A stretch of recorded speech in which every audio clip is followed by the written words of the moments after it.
រាត្រីស្ងាត់ក្រោមមេត្រជាំ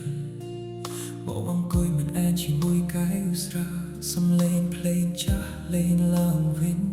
នឹកអូនគ្រប់វិនាទីមិនធ្លាក់ចូលកាយមួយបន្ទាប់ពីមួយបងគិតថាអាចភ្លេចអូនបានតែរូបអូននៅតែច្បាស់ក្នុងចិត្ត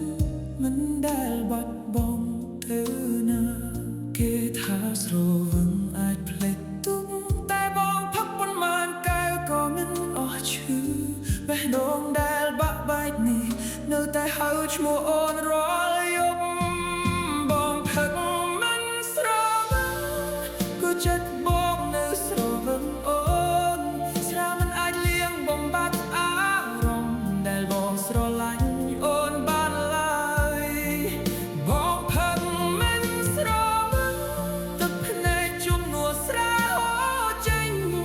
បើអាចភ្លេចអូនបានសូម្បីបន្តិចបងមិនឈឺដល់ថ្នាក់នេះទេមនុស្សជុំវិញសាច់និយាយថាបងគួរឈប់គិតពីអូនទៅតែពួកគេមិនដឹងទេថាអូនគឺជាអ្វីសម្រាប់បងសាចាស់ចាស់នៅតែរក្សាមើលហើយបេះដូងកាន់តែឈឺពាក្យថាស្រឡាញ់ដែលអូនធ្លាប់និយាយឥឡូវគ្រាន់តែជាអតីតកាល